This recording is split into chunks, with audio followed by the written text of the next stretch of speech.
I was giving Trish a hard time that I've been asking her, oh, would you like to participate in this ministry? Would you like to help with this program? And she kind of will look at me, and Patty's fun, because Patty will just say no right away. and Trish will want to say yes, and then she'll be like, I don't think that's where God's calling me. But she was thinking about it. Like, it was authentic, because she came to me finally and said, I think God's calling me to teach. I want to teach a class at Emmanuel. And my next question, what do you want to teach about? And we got talking about, as I say, where faith and her profession are intersecting, as well as this is also with our RIC work. And I know for me, you get a little bit of trouble when you say words like male privilege and white privilege, and some people want to jump on you when you say those words. But for me, it's understanding the ways that I have power, that I have voice, because of being male, because of being white, or because of being a pastor, or other things that I don't even recognize. I don't even notice them. I take them so for granted. And then in doing the RIC work, it's especially whether it's with our gay brothers and sisters or with our transgender siblings, finding out what it's like for a minority group, particularly in the church, to completely lack voice. And we got talking that that those minority groups, it's not just LGBT, but the thing that really got me was when you said the number of older women in the church that were raised in a particular generation where the women knew their place. That wasn't quite my words. But the women had their role, and the men had the role, and that a lot of women don't feel like they have voice in the church because that was the husband's role. It was something along those lines. Yes, kind of, yes. Kind of, okay. Yes. And I was thinking just in these broader terms of then when is it groups are allowed to have voice? When are groups kind of tacitly told you don't have voice? And then theologically, what does it mean? When God says, or John says, in the beginning was the Word, what does it mean that we have voice? So we started riffing, and it was like, when you get a couple musicians together and they just start jamming. So we got together a few times and said, I think we've got a class to teach together here. And so that's just, I'm kind of showing our cards that are in our hands, kind of what was the impetus for this, how it took shape. And I am very excited to get to co-lead and co-teach, although I'm not going to probably say anything for the rest of this hour. You will. But to hand off, if you will help me welcome Trish Geist as our leader. Thank you. This is so exciting for me. Hi, Hudson. This is so exciting for me. I've been wanting... Bye, Hudson. Working in counseling, I've been doing this for a few years, right? But I have to tell you, I love teaching. And I named my business Avoiding the Couch, because in counseling, I believe the best thing I could do for any client that comes in to see me is teach him what I know, which is counseling tools. So if I can give you tools, and I can give you information to evaluate, you get to go home and you get to decide and work with it and decide how that works for you and what you do with it, right? So this is like, for me, teaching is, I'm always so excited to teach. So I'm looking forward to this. I'm looking forward to this topic that we're going to be talking about. We're going to be kind of hitting it really broad in some ways because we only have 5 classes. This is really, Pastor Peter and I were talking, like, this could be like a 6 months, year-long class to really give you everything that we have. But I'm excited about it. So I have some handouts because I didn't have enough time with everything going on in the last few months. I didn't have time to get the slide stuff together. You already have this. But so I think there's like, let's see here, 1, 2, 3, 4, 5. Everybody's getting 6. 6 so pages. First 6, yeah, so 6 pages. They all should be in order of what we're going to go through and kind of talk about as we kind of go through things. And the first part on that is like, why do I feel called to kind of like, this is a topic that I wanted to talk about with, and bring it and talk to it to people here in the church. Working in counseling, one of the things I've run into all the time is people coming in, family structures, communication in families, learning how to love and accept one another. Couples, right? Learning how to love and accept one another. So a lot of times when we look at family, we deal with power differentiation, parents, children, right? We deal with power differentiation among some of our clients that we work with that are in their families that are dealing with disabilities. And we have parents or we have other guardianship that are able, right? And we can't hear each other's voices. So we have ableism and disabled, right? And then we have racial, ethnic stuff going on. We have gender orientation, we have gender, we have ageism, we have sexism, right? The isms, I like to call them the isms. Well, this all comes up in counseling. So we get really trained in this. And it's so important for us as Christians to understand isms. Because when we talk about prostitution, when we talk about homelessness, when we talk about all what we would call targetship, right? So we have a couple, you're going to learn some terminologies today. We're going to talk about agency and targets, right? So anybody with a form of privilege has agency. I have some agency, I'm white. I have agency, I'm Christian, which is, right? So I have some agency I have to recognize. And then we call anybody that has,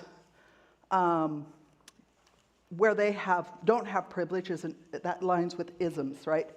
So that is, that's kind of like, we call it targets, right? Social targets, because there's social things that happen, not just socially, but also within our family structures, right?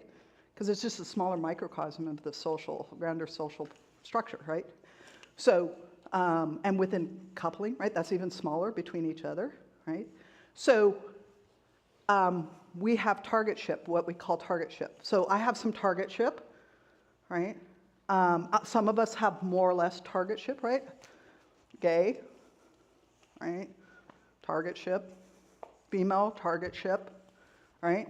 So it's not unusual for all of us to have that. I look around and what I see here is a lot of women, which is wonderful.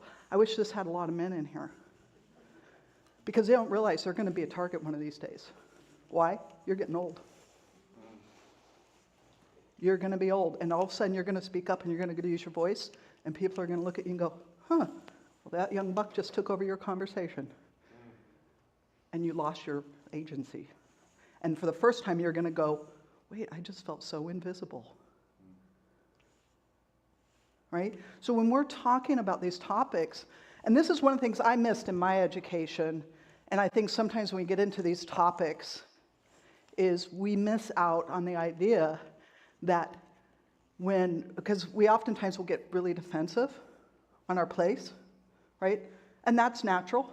That's natural for us to do that when we have a place of privilege or it's not seen. We're going to talk about how it's seen and not seen. It's easy for us to kind of then go, we want to keep what we have, or we're not even aware that we have it, and so we don't understand it, and so we're able to have those, we take really strong offense to it, because it's like, that really can really hit our character, right, of who we are as individuals, right? Nobody wants to hear that we're white and we have privilege. I sure in the hell don't want to hear it. Excuse my French. I don't. I don't want to hear about my economic base and that I have some form of privilege. And then what am I supposed to do with all the homeless stuff going on? Right? So this comes up all the time in counseling. So this is something where, man, it's just been laying on my heart because it's like lately God's been putting a lot of people in my counseling room where this is like a primary topic. And I go, man, I wish I had the opportunity to have a larger voice and I could share some information. So I was talking to Peter, and like you said, and it worked out because you had just gotten done seeing a play I don't even remember what play it was. Was it, I don't know. And it was all about voice. And he goes, it's funny because I was just reading this right before you called and it says something here about voice. Oh. And I went, yes. It was a Little Mermaid. Yeah. And she loses her voice, right? The character of Ursula is a representation of queer people that she desires to have a voice. Mm-hmm. That Ursula is a representation of the LGBT community, and what does she desire above all else is a voice. Is a voice, yeah. Yeah. And I would say not necessarily just even the LGBT, I'd say any of the isms, right? Yeah, we get right. into those, right? So, yeah, because we all are losing voice in some level or another, right? So that's why I'm here. That's why I wanted to teach it. So that's the first thing. So in your handouts, you're going to see the first thing is just kind of an outline of what we're going to talk about in sessions. Underneath there it says Pastor Peter. He's going to do the second and fourth classes. Second and fourth. I don't know what he's talking on. But well, I do a little bit. But it wasn't my outline to write, so he's got to do that. So I love that you were tied to a leash today during service. Oh, my guitar? You know, when you handed Gwen the microphone. Oh. So, yeah, so anyway, so we're going to, I'll be covering three. We're going to be talking about kind of like this idea. I should be looking at my notes. I keep going over Pastor Peter's. I do have notes. We're going to be talking about agency and understanding this concept today, really about social classes, about the isms and what that looks like, and how we kind of lose voice. So today's really about agency and really kind of more about losing voice, how we lose our voice. And hopefully, whatever we don't get to as we go through this, we'll carry over to another session. I'm hoping to cover as much as we can and get through each one of these. I didn't time these because I'm just not that type of person, so I just come up and talk, and what God puts there, he puts there, so forgive me. And if I get anything wrong, have grace, and Pastor Peter will correct me or give an opposite or whatever. And so as we kind of go through. So why we teach class. One of the things that we learn in counseling, cognitive behavior therapy. Cognitive behavior is the way we think, the way we behave, right? They tie together. If we think something, we behave a certain way, right? If I think I'm not worthy, then I'll act in a way I'm not worthy. Right? Anxiety, not stepping forward, not taking opportunity to be center or focus because I'm not worthy enough for that. Right? So with people that we don't have, that don't feel worthy, what do we want to do? We want them to feel worthy, right? So because we want them to understand their value, right? So we do something called cognitive behavior therapy. How we think and how we behave are tied together. We do that through a lot of different things. One of the things that we use is a tool called cognitive challenging. Now, why does your counselor sit there and ask you, well, how did that make you feel? Wow, that must have really been painful. What would that look like if it was different? These are tools. As counselors, we learn to ask these questions. Why? We're challenging your cognitive thoughts. We're having you think deeper about why you believe what you believe and how it ties into your core beliefs that affects your behaviors, right? So cognitive challenging. We do a lot of this, right? And when you have a light bulb moment, I didn't come to it, even though maybe in the chair I'm going, I know exactly what's going on, right? But you don't know it, right? But all of a sudden you get that light bulb moment, and it comes from you, so you believe it, and you're more apt to create the change. Because if I tell you, you're not going to do it. How many of you have kids and told your kids to do something, and they don't, right? No. Okay. So cognitive challenging, which then, when we challenge, we create cognitive refocusing and cognitive reframing. So how we think about things, think about different things. So here's the important thing about classes in a church. This is so important. And why we attend classes in a church. Because with classes, we get challenged to think for ourselves. We get challenged in the Word of God to change, right? So we do that too through coming to services, right? So that's important though. Classes really give you sometimes a different lens than just hearing and reflecting back the Word of God during the service, right? So classes are important. I really encourage you guys as we go through this next year. We got an education committee now going, and we're hoping to bring more education in, and this is going to be really important. I hope you guys come. I hope people. Are we recording this today? It is. Oh, Yeah, it's being live I hope they streamed and come. it'll be posted. Yeah, And we typically get 10, 12 people will watch yeah, the class later. yeah. Yeah. Yeah, we do get a group that, yeah, I've seen that in some of them, yeah.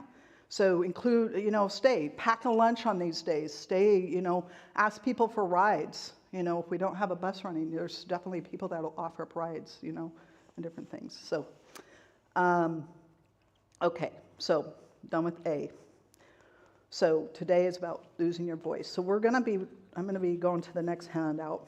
This is an outline anyways for the whole class for the 5 sessions. So today I'm going to be teaching you a little bit out of this book. This is by Leticia Nato. She's going to be upset if I mess up her name. She was my teacher at St. Martin's University. She wrote this wonderful book. I've taken a variety of sociology classes throughout my education. I have never read such a great book as this one right here. What's the title? It is called Beyond Inclusion, Beyond Empowerment, and it's really about all the ism stuff. That's really what she focuses on. But it's the first time I've seen where we actually have some tools and some things you're going to see in this handout. We'll get to it in this handout, like why we do what we do and what does that look like. And so this is why I love this book. It's because it really breaks it down. I'm somebody who likes to break down things. I like to put them in like really understandable things. I don't like when people talk really far over my head. And so that's why I explain a lot of things sometimes, because like I said, I want you to know, I want to teach you, right? Okay, everybody okay? How you doing? Good, okay. There'll be time for questions in this. We're going to have some stuff as we go through. Okay, so this will be the first handout we're going to look at with that. You guys want to flip through this. So this is common responses and patterns and alternatives to agency versus targetship, right? So hopefully I have enough. How many people do we have here today? Did everybody get some handouts?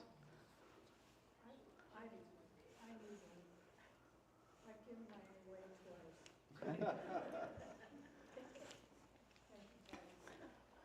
I printed out like 20. I gave one away to a friend last night. And anyway, so I've gotten about 19 handouts. Anyway, okay, so this here is common responses and patterns to behaviors, different things that come up. So,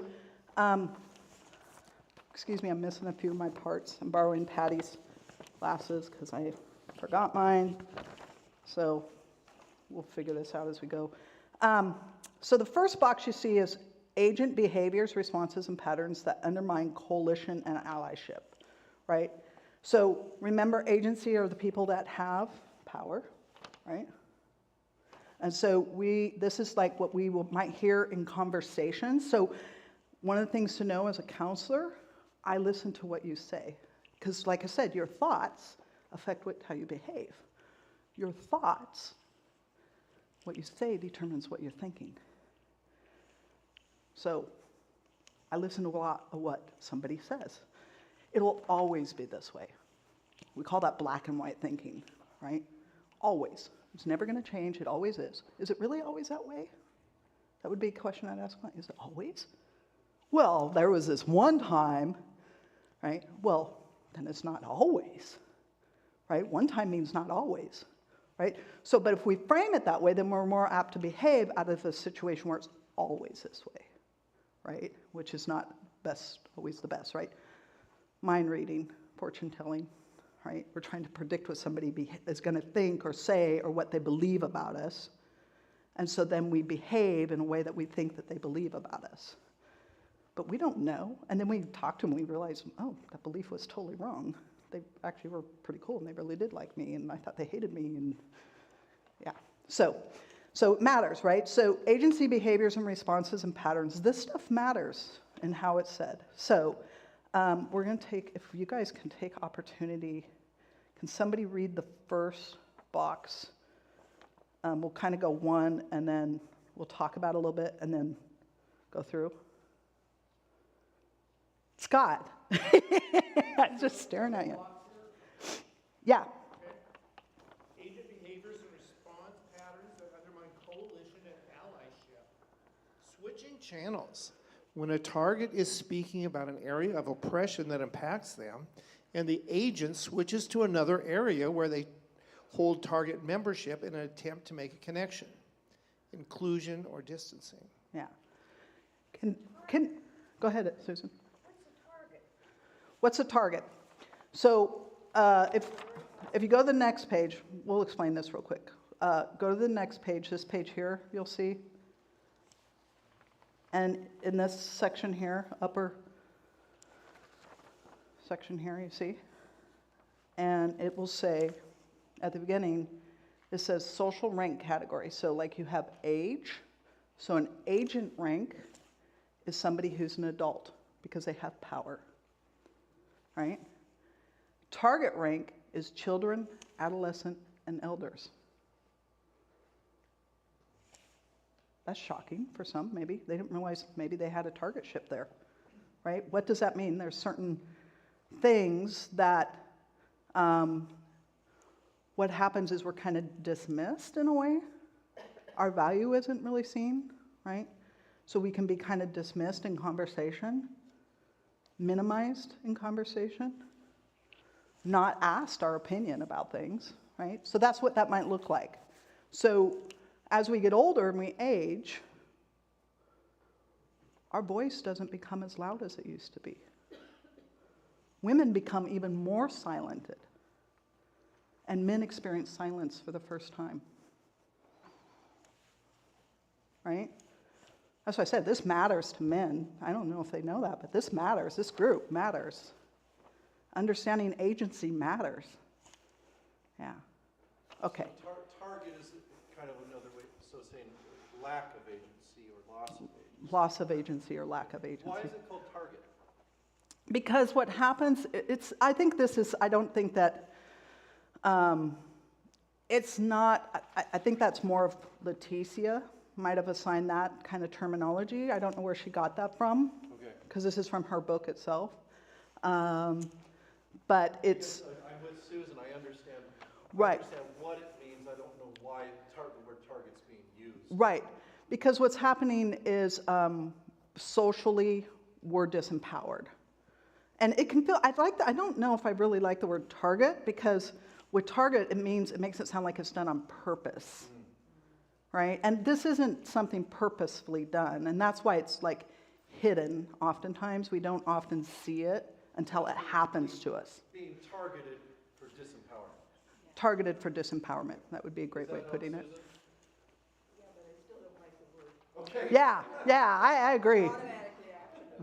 I agree. I get your reaction. Right.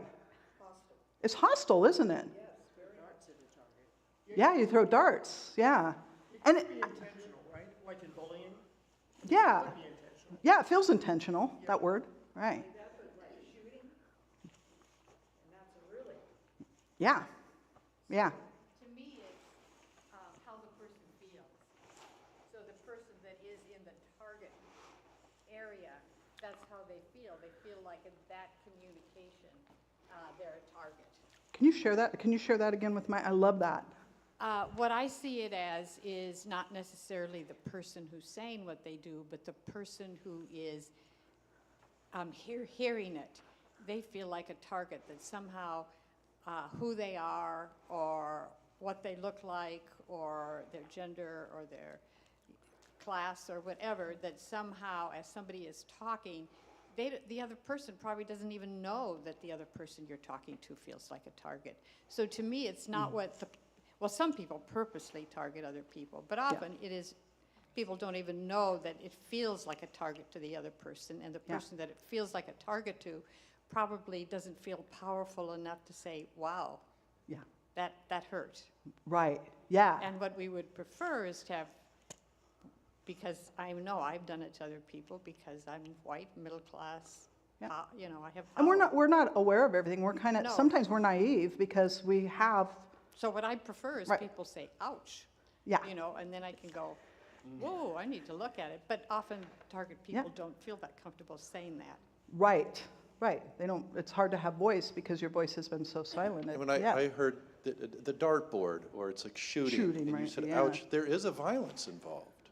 Well, and that's it. There's an emotional and violence involved, right? I mean, I don't know how many people here have experienced some type of, like, some hurt or pain, emotional pain, when talking to somebody and they say something, and the person that's doing it doesn't even realize sometimes they're even doing it. Like, and that's why, you know, we can't sit here and go, hey, these people are bad, right? Because a lot of people have good hearts. They don't realize what they're doing, right? We're naive of each other's stuff. We don't know each other's stuff. We got to talk. I love today we're doing faith stories. What a wonderful, you know, because it's a chance to get to know our stuff, each other's stuff, right? Our journeys and where we come from. It's important. So, yeah. Does that help?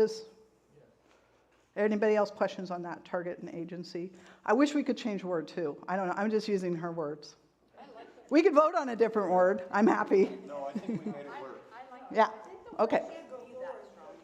You feel like the word should be that strong? Yeah, I agree.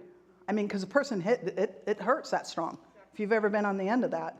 And I don't know of a person that hasn't been at some point on the end of that. So, to some level. Okay. Okay, so we'll go back to this section here, back on this side here.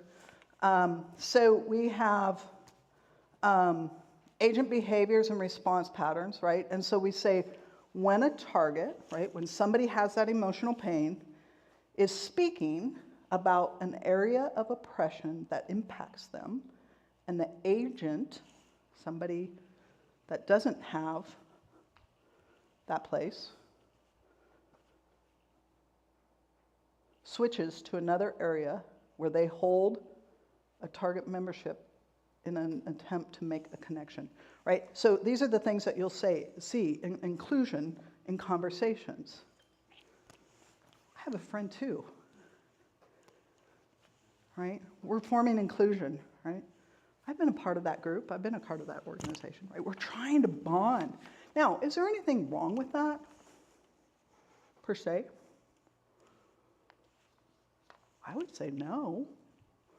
We do this all the time. What do you do for a living? Okay. Yeah. Oh my gosh, I like your hair. Yeah, I like your hair, right? We do this all the time. I like your hair, right? What did you do today? How's the weather out there? We try to include and create bonding. Our brain has actually created connection. That's a whole nother class I could teach on. Our brain is actually created for connection. So when we're doing these things, we're trying to create connection, right? Does it mean by any means that we're trying to hold somebody bound or make them a target? No, but that doesn't matter to the person who's the target because it hurts, right? So awareness matters. That's what we're talking about. That's what we're here for, is awareness, to be more aware so we can then step into a new place, right? And when something's said to us, we don't take offense, right? As Christians, right? The other thing we might see is distancing happening as part of this, right? Agency, somebody with agency versus distancing. You'll hear this. Good example of it is, well, that's them over there. We all do this again, too.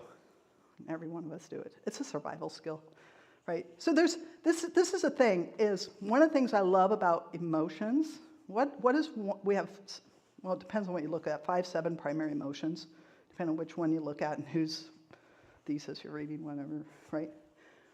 One of the emotions is disgust. Disgust is actually a different way of saying judgment. Judgment is a natural human emotion. I just saw somebody blink their eyes. Shock! Right. What do you think? I mean, when we were at one time in the wilderness, right? You got a blueberry, One's poisonous, one isn't. They look almost exactly the same. What's the skill set you think we need? Judgment.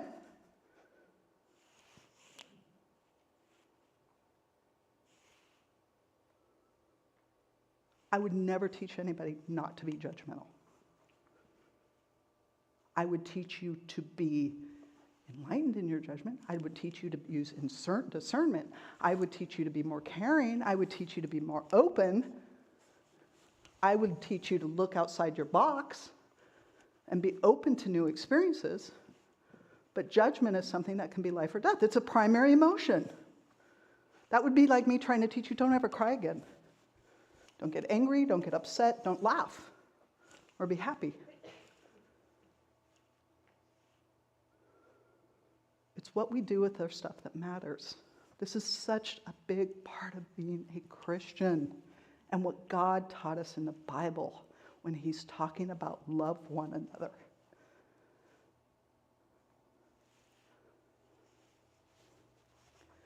So that's why we're teaching this class again, right?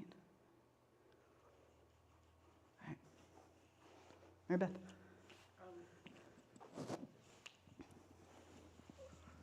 So I want to make sure I understand what you're saying. So Yeah. I'm reading this, and you're saying to try to make a connection isn't good? They're going to, so are you saying like if I switch topics, like if I'm talking to someone and they're talking about what it's like to be raised African American, and I say, well, I was raised as a woman, so I have issues too, so that I'm switching away from them, and it's We're actually minimizing. not. So that's what you're saying. It's that switch, even though we have good intentions, Right. that switch to them says, I don't really hear you. Right. Okay, I want to make sure. Yeah. So, and that's the thing that's, remember, that's why this is so important, is because we go, well, I'm a white male. I have privilege. What are you talking about? I don't have any privilege. You know, I don't have any privilege. I'm able. I don't have any privilege. And the thing is it's because we're not seeing that, right? We're not seeing those small micro switches that are happening sometimes. And we're not understanding what we're doing when we're doing these things, right? So this is really about more awareness. That's what we're talking about, is bringing more awareness. The more aware we are, the more able we can be proactive. Are you going to make mistakes? 100% yes. Yes, Susan. In the Navajo Nation, Yeah. in the is it on? Okay, in the Navajo Nation, Yeah. when two Navajos meet, they stop and they explain all their clan background, Yeah. and they establish that. And so we come in and we establish, I'm talking to another woman, Right. she's talking about a relative, she has problems with it. I look at her and say, hey, I have a relative too. Right. I'm trying to establish compassion. Right. Not take Connection. away from her, a connection, Right. just as the Navajo tries to make a connection clan-wise to see where that person is in all the clans of the Navajos. I'm trying to make a clan connection as a female, having a problem with a relationship, and I can't see where that is a hostile attack on the person I'm talking to or taking away from them. Well, I'm and- trying for a common ground. Yeah. Yeah, and I think that's and trying to I love relate that on you're a saying common that. ground. Yeah. So Yeah. I think there's a fine line there of taking away from what the person's trying to be and what we're trying to establish a friendship. Yes, and that is exactly it. That's exactly what I'm trying to make a point, is there's a fine line, like, right? So we can end up, I don't want to get into this really, but we end up with these different social views, and we get really in these political stances, and we get really stuck. We have to realize that when we really start talking and getting to know one another, we're not that far apart. Yeah, there's some differences, but we're not really that far apart. There's different ways of going about it, right? But that's the thing, is we have to take and have grace in those conversations. Realize, even with that, because we are trying to create connection, and we're created for connection, but we're not going to be perfect at creating connection, right? Not all the time. Sometimes we mishear our best friend, right? Talking, right? Our spouse, right? We don't always get connection correct. Does that make sense? I think a lot of it has to do with timing. When Timing, you try to do the inclusion. right? Or if you're going from like, there's such a difference, right? If we're going from a social economic, maybe we're talking woman to woman, but this person is homeless and this person is economically stable, and we're talking about, well, you should really be able to get the housing that you need, right? We're speaking from our voice where we may not have had those struggles. We don't always understand the struggles that this person had, right? I see it has a lot to do with timing, because if somebody's talking to me about an issue that they're having, a difficult issue that they're having, my tendency is, or I think people's tendency is to feel uncomfortable and to try to say something to make them feel like, well, we've been there too. And I think that is good, but I think what we need to do first is listen, ask questions, spend quite a bit of time, and it may not even be that conversation, a later conversation, that we do something to say, oh yeah, I can understand that. Be aware of your own discomfort, so you're not making it about your discomfort. Right, and Yeah, do it too fast. that's a great one. Be aware of your own discomfort so you're not making it about your discomfort, right? Yeah, I like that. I was just gonna say, I think you need to invest in the other person, their story. Right. It's kind of insulting in a way to say, well, let me tell you about my friend who has a problem. Then you're totally taking the focus away from them. You're not investing in their story, and you've taken over the conversation. It's become about yourself. So it may be a good intention, but on the other hand, you really want to listen to their story. Yeah, It's got to be the tell me more kind of attitude. tell me more. Yeah. Yeah. How you guys, am I challenging you all? Hopefully everybody's being challenged in this room. Sometimes I challenge myself with what I say. Right? I mean, the idea is, again, to help us look at this a different linker, right? We get to, like, throw out what we don't want. Like, if we don't agree, that's okay. You don't have to agree, right? But if it gets you where you want to go deeper and you want to research, you want to study, there's more stuff to do out there, right? And look at these things, yeah. Okay, so I'm going to kind of move forward because of time, but I'll let you guys read through these different statements back here on your own and kind of think about those. Like the next one was focusing attention on inattention, agent-centered skill sets, right? So sometimes we don't let somebody have the voice because we might be the expert in the room, right, with agency, right? So I challenge you to look through that. It also goes over anti-oppressive, like alternatives for agency, so like alternative things that might work, empowered alternatives and target behaviors kind of. So the other thing to know is, as a target, the terminology that we're using based on Leticia's book, is we also have a skill set we use to survive. So that we don't even know about, and that can be invisible. So that's what I want to kind of get to, because I'd at least like to get through this. We may not get to the next part, but we'll at least get through this handout today. So we're going to move to this handout, and you'll see it. I was really intrigued. I was really intrigued by what you just said about an invisible skill set that people use to survive. Can you give an example? We're going to talk about it right now. Okay, good.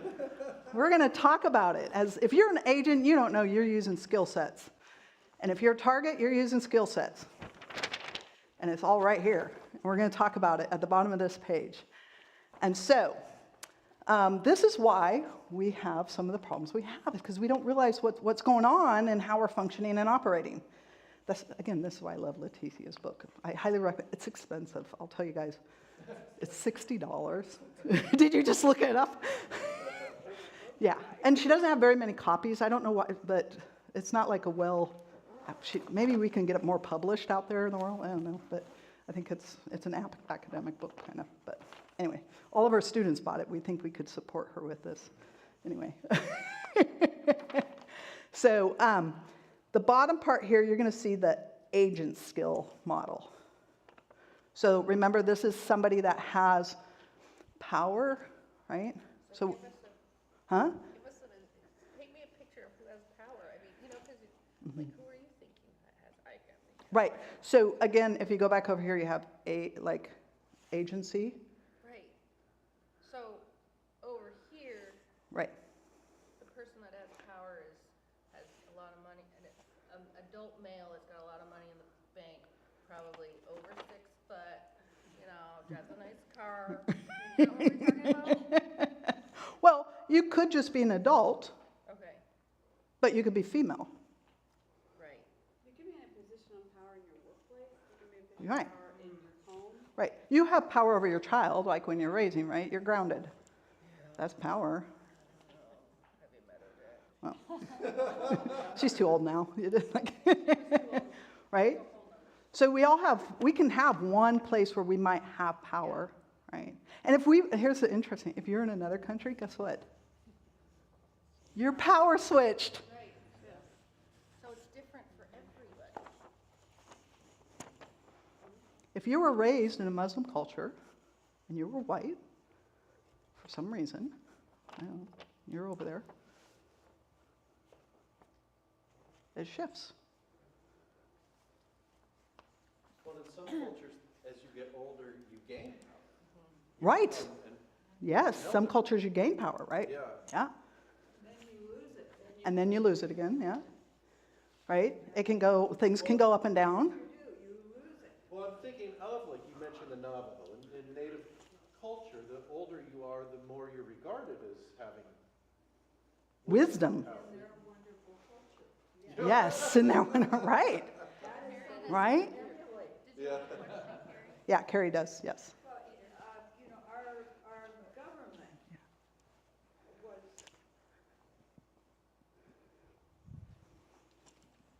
Our government in the United States was based in part on the wonderful alliance that had been created amongst the tribes of the East Coast. What we are really, our Republic of the United States was formulated on that. But one section was left out that the Indians had to offer and that the Indians abided by. It was the Council of Mothers, which was a council of women who could kick out the, quote, top leader on the basis of his behavior, of his history. They elected Yeah. that person. I They love had that. the power, and they were the oldest women in the tribes. Yeah. And it was not men, it was women. Yeah. But we left that out. Yeah, that's a great story for lesson 3 when we talk about this, because we're going to talk about the Roman War. We're going to talk about some stuff, the suffragette movement a little bit. Carrie. I was just thinking about the objective of this class. Yeah. And learning these things that are right in front of us all the time. Yeah. Is the objective then for us to be more aware and not use our agency in detrimental ways? Yeah, I love that, Carrie. That's exactly what this is, right? And it's not that we're all of a sudden not going to use it in ways that harm one another. It's about learning how to love one another even though we're human and we aren't perfect. And this is from both. This is from us as targets. I have to learn to love my straight fellow brothers and sisters. I actually do, but I don't have to learn that much. But, right? But sometimes I know people I run to in my community that struggle with that, right? That anger and sometimes the opposition. And I learned this great. Mark Finley, I was reading. Hi, Mark. Hopefully you're listening. I doubt it. Mark Finley went to high school here. Wonderful man, drag queen up in Seattle. Graduated, I think, in the 80s, early 80s. Yeah, wonderful. I was reading his post stuff the other day. I don't know why it started popping up on my feed and Facebook. Yeah, I love him. Kitty winks. Anyway, he did a great post on the flag, because in our community, our flag has changed, right? And that might not seem like a big deal, but it was probably equivalent to when the Betsy Ross flag changed, and we included more states, and all of a sudden got a little more stars, right? which can be good, but for some people, but I don't know if Texas still seems very happy about it, right? So there's changes, right, that happens. But yes, so even that, one of the greatest things was listening to the conversations on that post about what's going on about the flag and people that are in the gay community versus people that are in the gay, and right now, right, we got, the reason why I talk about these subjects, first of all, I want to just clarify this. The reason why I talk about them is because it's part of my community, and I have a targetship there. I can talk about that, right? And it's what I relate to. So it's not to promote anything or anything else, but I want you guys to be aware that part of that is, what I'm saying is like exactly that. As somebody who has been a target, I've had to learn to love when I see somebody that holds a sign that says God hates fags. I've been there. I've seen those, strong. And as I break down in tears walking down the road, because I know I love my Lord and Savior. Right? So I have to have compassion for that person holding that sign, who's telling me I'm going to hell, who's judging me, who don't realize they're probably right behind me. Right?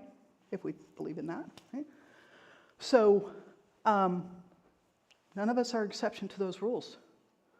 So it's absolutely to have love for each other. And again, this is a Christian value. This is Christ's message in the New Testament, is love one another as you love yourself, right? Problem is, some of us don't love each other, love ourselves enough. Yeah. So, yeah. Okay. So, are we ready to cover this again? Are we back? Anybody else? Yeah. Oh, yeah. So can you give us a tool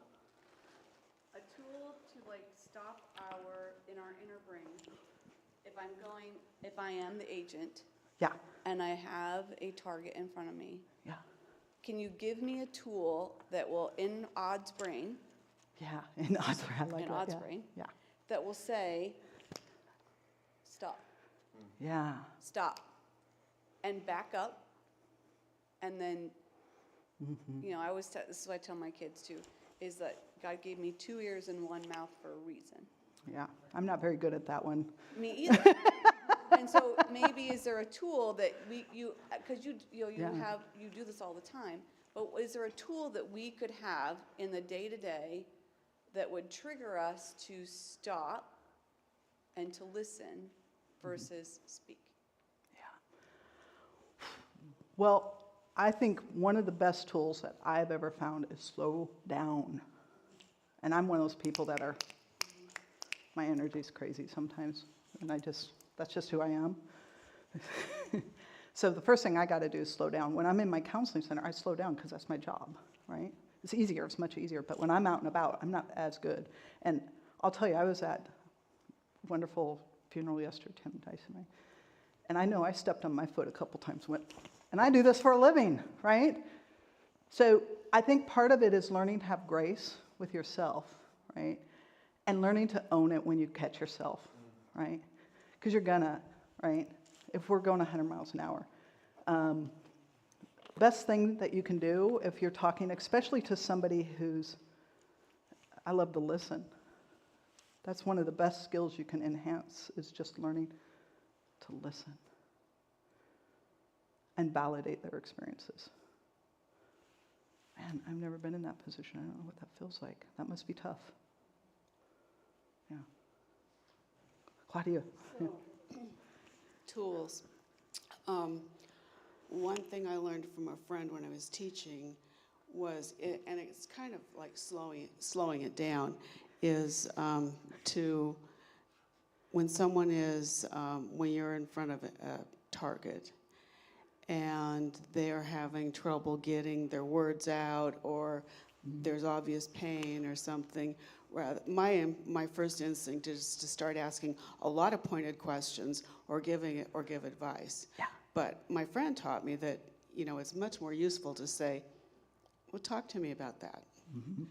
Or tell me more. Tell me more. Talk to Tell me me about more. that. Talk to me about that in a very non-judgmental Yeah. way.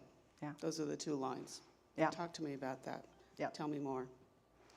Yep, that's a great one. Well, I have a tool that I've used in incredibly difficult circumstances. I use it every day, and it is this phrase, "Be still, know I am God." Psalm 46. Now, I don't use it just like that. It starts off, "Be still and know that I am God." Be still and know. Yeah. Be still. Be. Or be still I am. I left that out. Be still I am. Be still. And be. I've used that when I came out of surgery and they hadn't given me enough anesthetic. I came out and I was yelling that at the nurses. So, but in ordinary conversations, Yeah. that just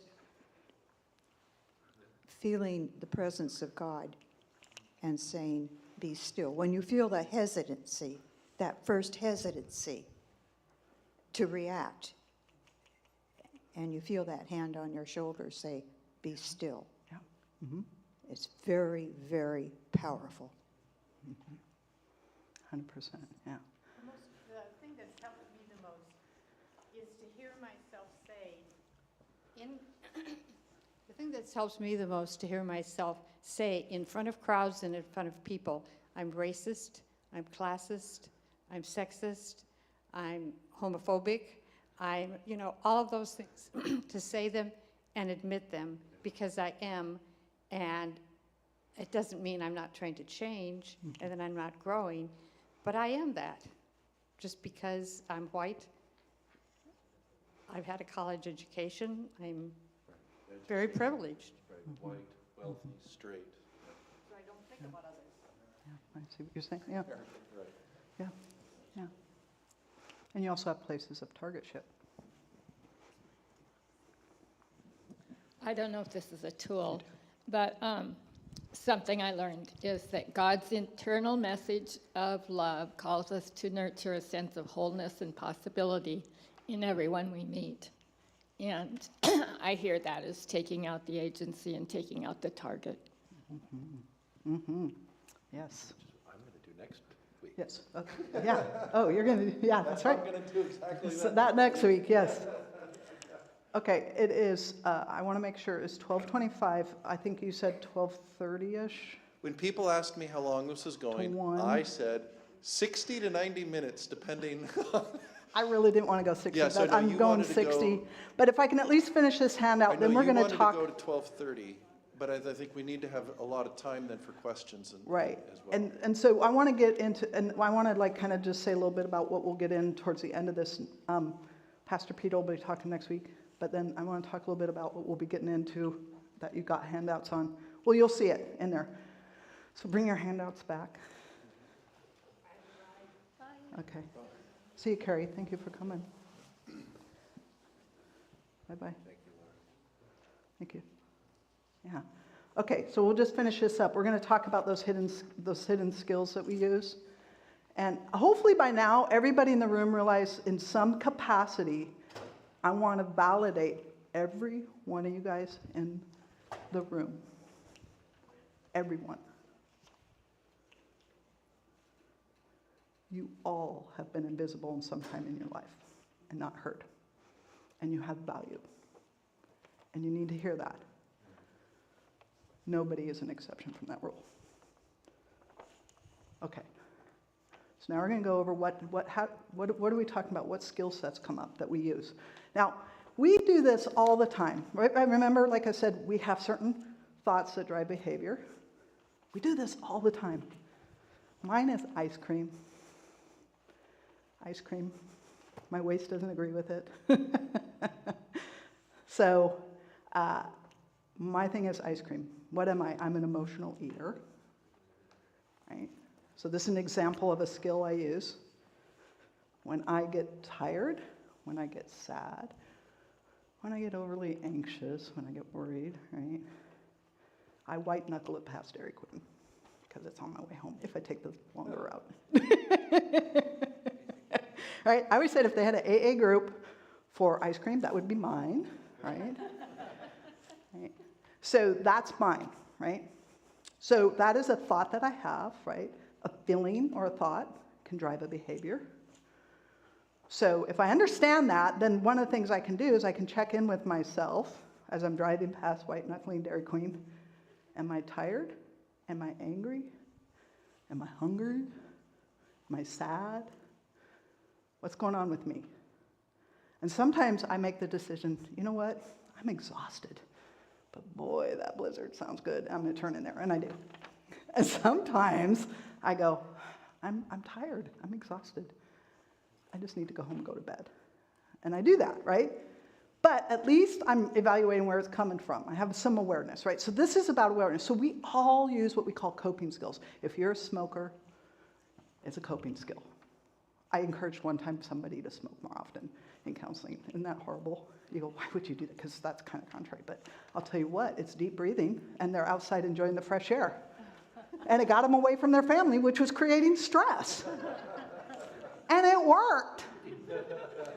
Now, I'll deal with the idea of the smoking context later. But at least we got them a tool that they're using, right? Not a healthy tool. We want to switch it to a healthy tool. But sometimes we got to go for what works, right? I would never encourage a drug addict to use more drugs or an alcoholic to do that, right? We'd work with something else with that.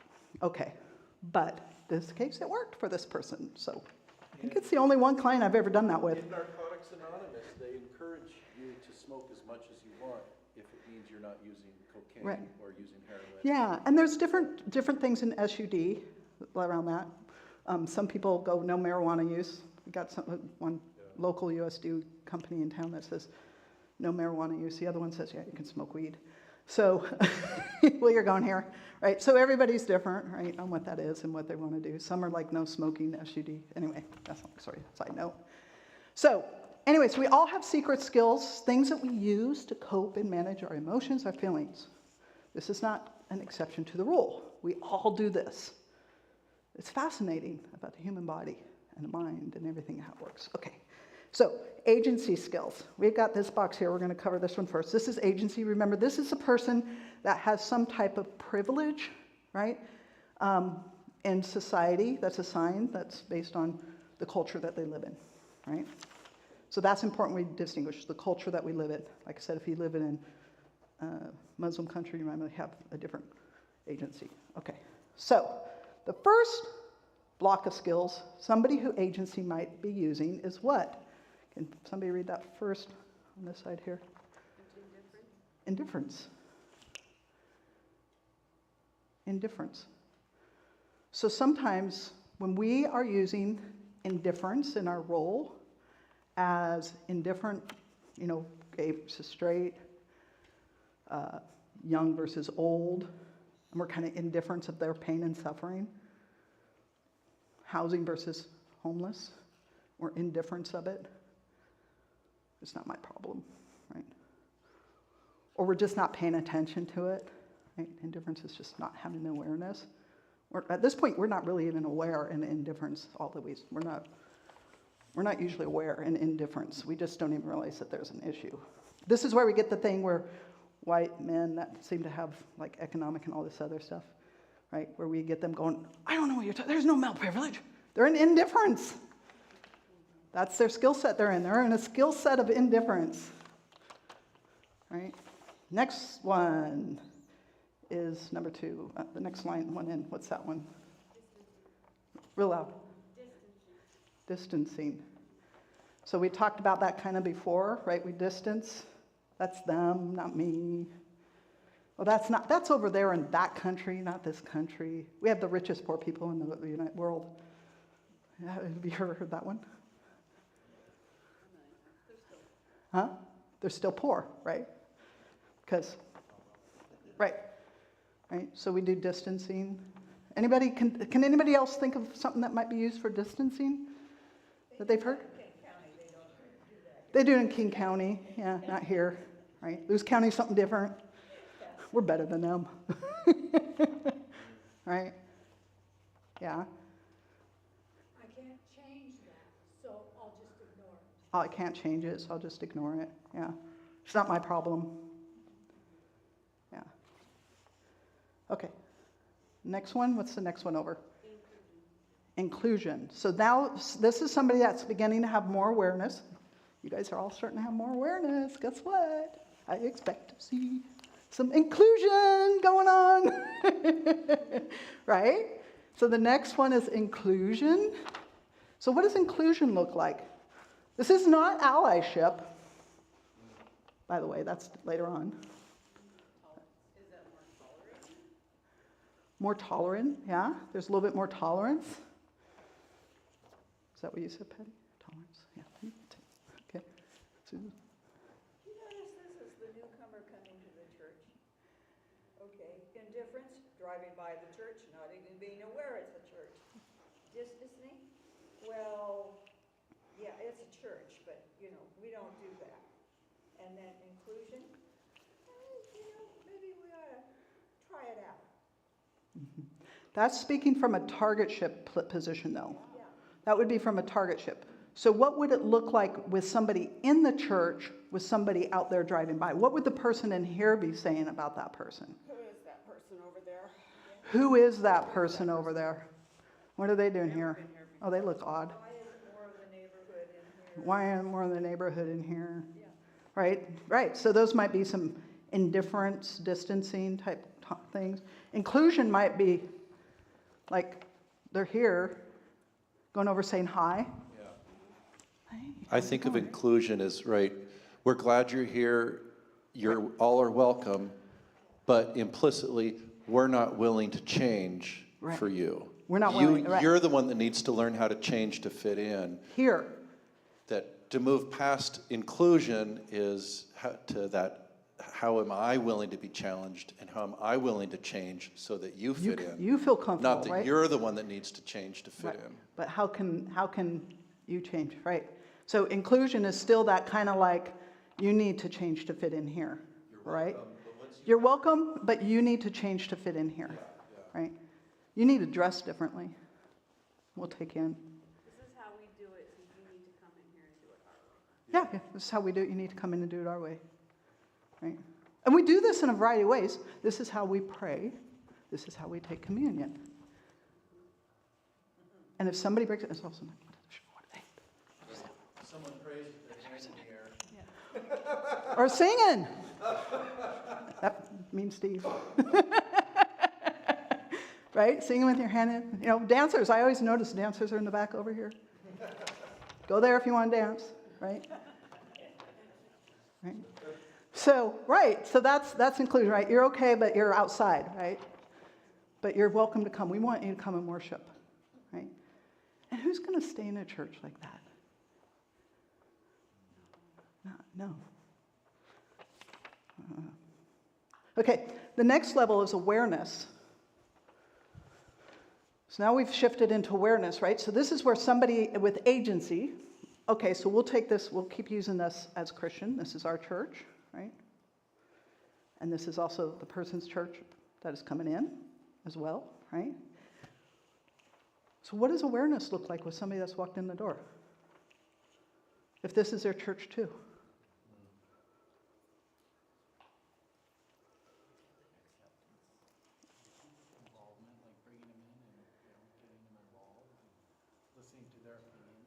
Listening to their opinions, listening to their stories, right? It may not yet being involved, not quite there yet. That's going to be the next step, allyship, right?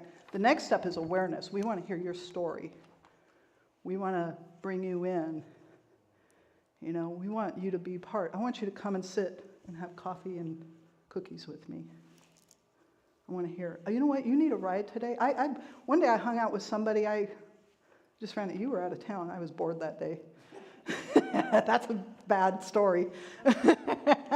So we had one of the people from down here visiting our church, and they were working and assisted living down here. I don't know if you guys know, right down the street. Anyway, we get a few of them that come through. This is where Pastor, Elizabeth came from. She worked down there at the assisted living. We get a few people that come in. And anyway, I all of a sudden was like, hey, I'm going to Olympia. I'm just going to do running. You want to come see the United States, Lily? Or you want to go see? Or, you know, and that was probably, right? Because that was like, oh, it's different. And she goes, actually, I really would. Right? But I did. I tripped over myself.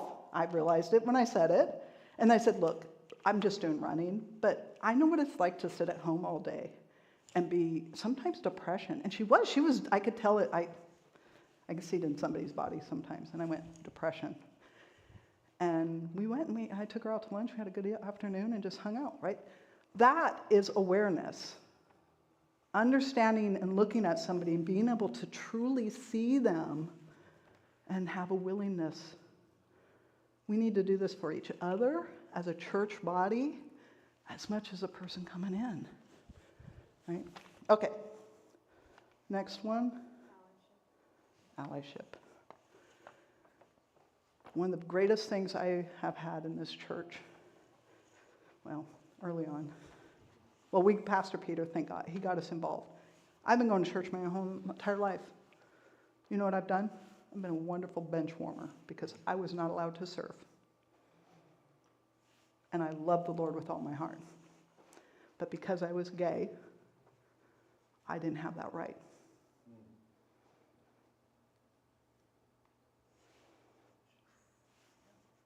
And you know what? That didn't make me sad for me. It made me sad for all the people that went to that church. Because without that, I couldn't be doing this right now. Or other ways that I get to serve my community at the church by driving the bus, by setting up the altar, by being asked if I want to do something, even though I said no. Right? So allyship is so important. And that's one of the things we need to be good at in this church. People want to be used. Did you know that we are created for purpose and meaning? God instilled that in our heart, purpose and meaning. To want to be able to give. How many? I mean, all of us have that. No matter how old you get. Doesn't matter. We all want purpose and meaning. We want to have value. And our value is not by our economic base or anything else. It's our value for us is what we give to others. So we have to give to others. If you don't volunteer in the church, if you don't do something, I challenge you to look at that and be willing to step into it. There's so many places to go. And you know what? There's so many things that aren't being done that we don't even know should be being done because nobody brought it forward. Your voice matters, right? So this is agency, right? So as us, as Christian members in this church, white, we have people of other cultures come in. Our aim is allyship. We shepherd them along as God shepherded us along. What is shepherding? Get them out there in the lead, as God did. That's shepherding. The shepherd does not walk out front with the staff. The shepherd leads from behind. If you ever look at shepherding, right? Step back. Let them have it. Don't be afraid. Step into the fear and discomfort. Okay. So that's as agency, our role as agent, because we all have some level of agency in this room, just like we all have some level of targetship. So now let's talk about targetship. The next one. What's the first one on there? Real loud, because we want to get it on. Survival. I'll repeat it anyway, but I like the participation. Survival. How many of you guys... I know her story. How many of you guys have been in a relationship, raising kids, right? Married, kids, so busy trying to make it from point A to point B with money and finances that you feel like you're spinning your wheels? Look, I like it, right? Right. We've all been there where we're spinning our wheels trying to survivalship, right? So one of the things that happens when we switch, and nobody's ever thought about this, right? When you switch from being single, and then you go to being a couple, guess what increases? Anybody knows what increases? Me as an individual, then me as a partnership. I have income. I have income. Now guess how much income I have, especially if my spouse works. I might double it. Bing, right? But guess what when you have kids? Right? Depending on how many kids you come. What is that when you look at agent and targetship? Where do you see that?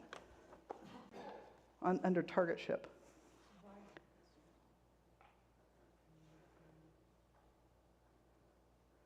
Social class relates to class, right? Poor working class, owning middle class, right? It's also economic differences as part of this, right? And that's what they're talking about when they're talking about social classes, economic differences. Somebody who is, people that are single without or married without kids have a lot more financial ability than people married with kids, right? There's a different economic basis. Targetship, agency. Means, lack of means, right? I said, so, Matt raised his hand. He goes, I experienced that. And it's like, we would look at him and go, you're a white guy. What are you talking about? But you had a drop, didn't you, in your income? Well, it became more, right? A lot more to, right? And Audra, right? Audra's hands went up, right? So this is what we get into. Again, I want to take us back to this idea of male versus female. And this is where we get stuck in this stuff, is male versus female. This is not about male versus female and patriarchy and all this stuff. This is about how do we function together, right? So survivorship, right? I know that in some relationships, and I've had this come in, I'm going to share this. Can I share? Okay. Whatever. I know that sometimes when we have spouses and there's an economic differences, sometimes to keep our wife in the home, we create the idea that there's a financial instability there. And next thing you know, they're running around making baby wipes. They're doing coupon clipping. They're doing all these things. So we can maintain the idea of their role in the house and my job out creating a living. And that those needs are just as important. I've seen that. Right? So there's a big differentiation, right? So this is the thing is we have to understand is when, like Patty, when you're in this, did you know you were in it? No. But looking back now, you've shared this story and went, I was running around like a chicken with my head cut off and being kept busy so I could keep unaware, right? So she was in survival mode. She was just trying to survive, get her family, right, gathered along. What other ways do you think that you've ended up in your life where you've been so busy just trying to survive? And later you look back and go, whoa, that was just all about survival. And maybe it needed to be about survival. Sometimes there is. But sometimes it's about unnecessary survival that is just created for us based on our environment we're in. I remember when we read the Bridges Out of Poverty book and trying to appreciate that for someone in poverty, they're almost always in survival. Mm-hmm. From morning to night, it's about survival. And what that does then to the exhaustion, anxiety levels, they actually lose IQ points. The damage that does to a psyche to be in survival mode all day. Yeah, that's a great one. Yeah, because that's literally it. When you're homeless, you're trying to find point A to point B.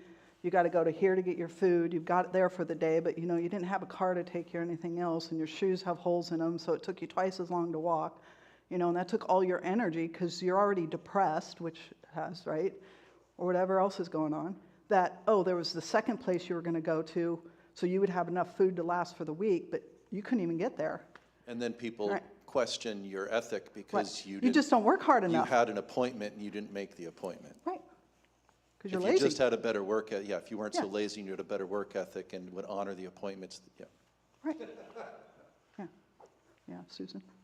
Childhood with physical abuse. a childhood with physical abuse, yeah. Thinking that too. Yeah, Learning how to survive dad, right. There's reading dad's moods. Yeah, there's a great Romans, right? There's a verse in Romans, children obey your parents. Right? We've heard that one talked about sometimes, children obey your parents. And that's a by survival, because often the parental abuse is out of the pressures on the parent, and they're getting relief by beating on the children as an object that relieves that tension.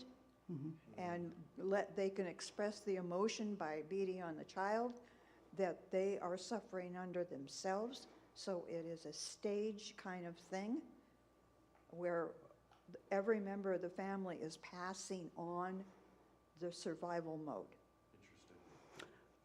I understand From what- the father coming home to a mess, to the mother taking the standard family, to the mother reacting to the husband by beating on the child, and on down. And if you watch it carefully, you'll see the child beating up its teddy bear. Just that tension in the family. Learned behavior, you're talking about learned behavior. So how, as a counselor, I'm sure you've seen that you have to start really untangling a lot of things in that situation. Yeah, a lot of history, a lot of different things. It's not just that they're taking out, it's also a learned behavior. And Yeah, so there's all different other, like, we could go in, that could be a whole day just in itself. That's Yeah, right. when we talk about that, yeah. A lot more complex than what we think on that. Yeah, yeah. But we might be needing that, is my point, or somebody in that stage. And it's easy to pass judgment. It's easy to pass judgment, right. A mother that suddenly whacks her kid in the Right. store. So what is that kid, because we're talking about a target ship and survival, so what do you think that kid is doing for survival? Because that's really what we're talking about here, right? Because we're onto the target skill sets. So what is a kid doing? Wetting his pants? Cowering in a corner? Learning to be invisible, hidden? Hiding in the corner? Acting out at school? Becoming mentally disabled in one way or another. Struggling mentally, yeah, right. Right, so survival, right, that's what that child's doing. So sometimes we see behaviors happening with children that are not, it's that they're a target, right? Yeah, so we see this as, any women survival? We gotta have some women's stories of survival in here. Nothing? No, as adults even, or as an employee, how many? Sexual harassment, we talk about that, we go, oh, maybe it's not as big. I was called honey 3 times yesterday by a person that was giving me a haircut. How do I say, please, my name is Sarah, it's not honey? You did a wonderful job, I love that. But I didn't say that to him. I Right. just cut his hair real quick so I could get him out of my chair. Right, so this is about learning to have voice, right? Right now we're talking about losing voice, and now we gotta learn how to have voice, right? And so we're gonna talk about how to learn to have voice. When is that? Well, part of this all is learning how to have voice, a little bit of it. Because with education, you have knowledge. With knowledge, you begin to stick up for what you believe in better, right? And you start learning that you're not having a voice, and you got to correct it, right? Then you're extra mad because you're Right. mad from all the years. Right, all those years of dealing with this stuff, right? Right, yeah. And we're going to talk about that further on this list as we go down the list. Where does that mad stuff come I'm from? going to interrupt you for a minute because this is something I've found. A woman finds her voice, okay. Yeah, Okay, she gets her voice. She's being reasonable. She's talking to her husband or to her boss. And all of a sudden, this panicked look or angry look goes across the male's face. And he looks at her and he says, "You sound like my mother." oh, yeah. Or love "You that one. sound like my ex-wife." Yeah, And there's that kickback. Now, Yeah. the second stage of this is if the gentleman passes on. And she loves him deeply. yeah. But she has this quiet, submissive voice that marriage has trained her to have. Within about the second or third year, all of a sudden, this woman has gained her full voice back. Yeah, And I saw it in myself, and then I saw it in my friends. yeah, yeah, But she gains that personal power back. right, And it's a sign of recovery from grief. right. Well, and it's a sign, it's recovery from being voiceless based on a social context and what we're taught. So we're gonna, we're gonna talk a lot about that next week because we didn't get time to get to this. We're gonna talk about you know the word, that word. Okay, so the next thing that we head into is confusion, right? As targets, we go into confusion, right? So as we become more aware, there's have any of you had this happen? I had this happen at work one time with my boss, where I'm in a room with my two bosses, both male, and across from me were a company that was coming in to look at opening up an agency in town, and they wanted, always nice to hear from somebody and kind of get support or backing from a local big agency in town, right? And we're sitting there, and I realized I'm the only female in the room. I'm sitting between my two bosses. And the men are all speaking to one another. I'm going in my mind, why am I in this meeting? Why am I here? What's the point of this? Like, I felt like a trophy. Like, I'm just here to look, we got a woman on our team. Yeah. So there's confusion, this doesn't make sense that I'm in this meeting, right? When I'm not really part of this conversation. Why am I here? And then I leave the meeting confused, and I go home and I talk to somebody and go, hey, this just happened. Is this me or is this them? This is a sign of the skill confusion. Ever have a joke made at work? Somebody makes a joke, counterpart or somebody, and you kind of go, I think I shouldn't be okay with that joke that was just made. That didn't feel really comfortable. Guess what you're doing? You're in the skill set of confusion. As a target. I watched a very sad documentary called, about 3 nights ago.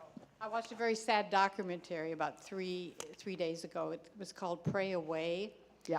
And it was about Exodus, and that was a church-formed group to do therapy so people would get out of their conversion therapy, so they would no longer be their LGBTQI leanings. And as you watch the video, the documentary, you just want to cry. Mm-hmm. I mean, you can't believe that the church is doing exactly what you're saying here, is survival, telling these people they're bad, terrible, and awful, and if you just pray, you'll no longer be an LBG. And it was just very sad. You talk about a church and injustice done. Oh. And we wonder what's going on with this organization of the church. And then at the very end to say that 700,000 people went through this conversion therapy. 700,000. That's huge. And that number may not be accurate. And it isn't anymore much because higher. Exodus quit when they realized what the bad that they'd been doing. Confusion. Right. Oh, confusion, yeah. Right. Here, just pray. Pray and you'll be different. Pray, pray, Right. pray, You're and- going to hell. Yeah. In your heart, you're like, I know I love the Lord. Yeah, and I know I've accepted him according to the Bible, that all I have to do is accept him. and we like I to- know he loves me, he prays, he shows up in my life, he speaks to me, and I'm going to hell? What are you talking about? I'm really confused. And if you're not going to support me because I know who I am, and God's telling me who I am, why do I want to be a part of you? And we like to blame it on the evangelical Christians, which, of course, there's probably more. But Ken said, as I was talking about the document, he says, I remember at the church, Presbyterian church we belonged to, that was a suggestion made there. No Conversion church is therapy. off the hook on this. It doesn't matter who you are. Anyway, pray away. No church. You want the Yeah, that's a good one. sad documentary. Yeah, yeah. So confusion, we've all done this at some point, confusion. We got like 4 minutes, so I'm going to kind of go through these really quick. The next place that we're going to come to as a target is empowerment. This is when you see people step in and say, like Susan, you're saying, no, I'm not going to take this anymore. These are when you see the people out there that are marching for rights, You saw the Capitol Hill stuff, the stuff happened during kind of right after COVID, right? This is people saying, I'm not going to take it anymore. What came out of this? The suffragette movement. We saw it actually during the Roman War. We're going to talk about that. We saw it, this is during, anyway, we saw it, during World War II, right? Vietnam War, right? We see it again and again and again where people go, we're not going to take this, right? We need changes, right? Women's right to vote, women, we have these throughout, right? These are people getting their voice. They're empowered, and they're no longer confused about what's going on that they were confused about before and not taking action on, and they're going, I'm going to take action. I'm going to go to that march because it matters. For the first time in my life, it matters that I speak up. I think of the movie 9 to 5. Lily Tomlin. Dolly Parton. Yeah.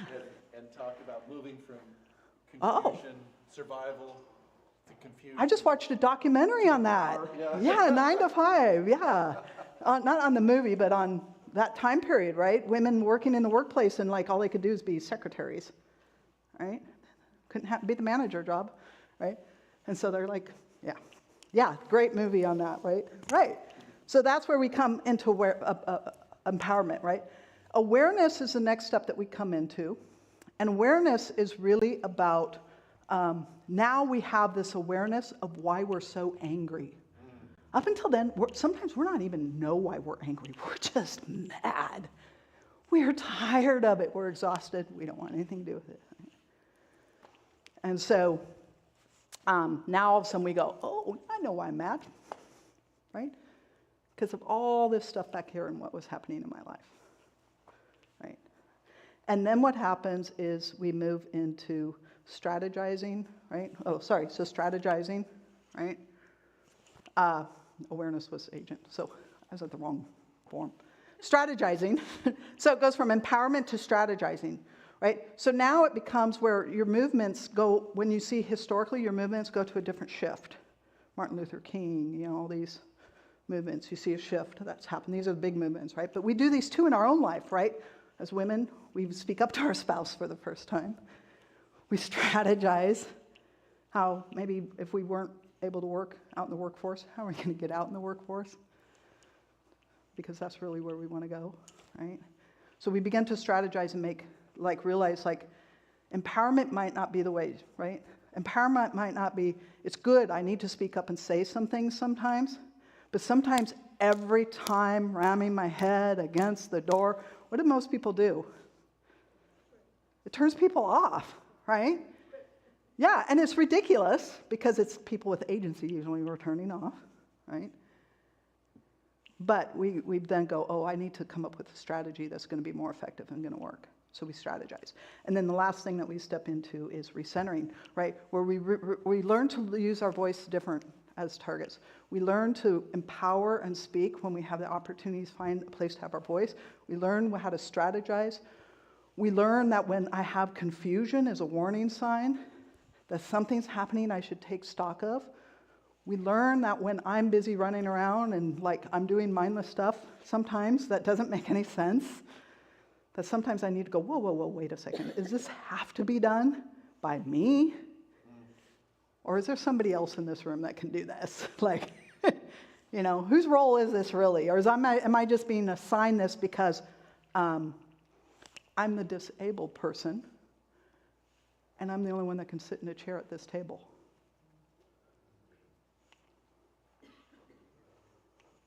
Right? Because that's not right. Maybe they want to go out and knock on doors and go out and do the work. Right? So, but we do this. We kind of put these, right? And so this is all about learning voice. So hopefully, we're a minute past. I'm going to quit here. I'm not going to be able to go into the next section. Pastor Peter, I look forward to what he's going to say on this. And we're going to talk about patriarch next time. And where does patriarch come from? Does it come from the fall? Or was it ordained by God in the beginning? And how has society supported this? It's going to be a good topic. and it's going to be interesting because we're going to get a little bit more biblical and a little bit more away from this stuff. It's this book, if any of you guys want to read it, The Making of Biblical Womanhood. Very good book. She's a professor at Baylor, Protestant raised, history, doctorate in history and theology, and she's wonderful. Anyway. That's it for today.